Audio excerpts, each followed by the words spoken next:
दो दोस्त बैठे मौसम का आनंद ले रहे थे। जब बियर का नशा छाने लगा तो बात शराब से सबाब की होने लगी। विकास का ध्यान बात करते करते खिड़की के बाहर चला गया। उसके ऑफिस के सामने एक कोचिंग सेंटर था। उस कोचिंग सेंटर से एक खूबसूरत लड़की बाहर निकलकर आई। लड़की ने काली जीन्स व पीले कलर की टॉप पहन रखी थी और हाथ में एक बड़ा सा बैग लिए बहुत ही मोहिनी लग रही थी। लड़की ने बैग से चाबी निकाली और स्कूटी के पास आकर खड़ी हो गई। तभी उसके पीछे से आती हुई एक लड़की ने आवाज़ दी और वे दोनों आपस में कुछ बातें करने लगी और खिलखिलाकर हंसने लगी। विकास और ब्रजेश ने उनकी बातों को तो नहीं सुना, पर उनकी हंसी और चेहरे की खुशी साफ दिखाई दे रही थी। विकास के मन में दबी बात व्याकुल हो उठी। वह बाहर की ओर इशारा करते हुए बोला, इस लड़की को जानते हो? ब्रजेश ने कहा, नहीं। फिर विकास बोला, यह रामनाथ की बेटी है जो बैंक में मैनेजर है। हाँ, पर तुम इसे कैसे जानते हो? यह ऐसी बात है जो मैंने इससे पहले किसी को नहीं बताई।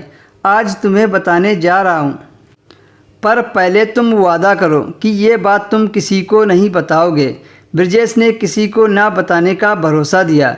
फिर विकास बोला, जब मैंने यहाँ कॉलेज में एडमिशन लिया था तो साल भर तो मैं हॉस्टल में रहा, परंतु हॉस्टल का खाना मुझे अच्छा नहीं लगा तो मैंने रामनाथ के घर कमरा किराए पर ले लिया था।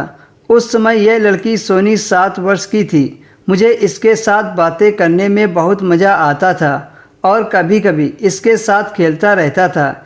एक दिन जब मैं अपने कमरे में बैठा हुआ था तो यह ऊपर आई और मेरी गोद में बैठ गई और इसने अपना हाथ मेरे वहाँ के हिस्से पर रख दिया।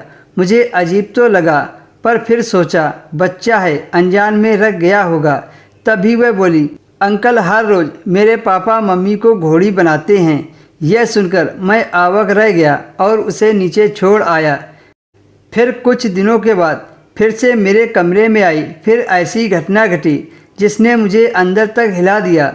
सोनी ऊपर आई और अपना अंडरवियर उतार कर मेरे आगे घोड़ा बन गई और बोली, अंकल वो करो ना जो पापा मेरी मम्मी के साथ करते हैं। ये सुनकर मेरे पैरों तले से ज़मीन खिसक गई। ये हम लोगों की लापरवाही का नतीजा है जो बच्चों के सामने अपनी पत्नी से संबंध बनाते हैं।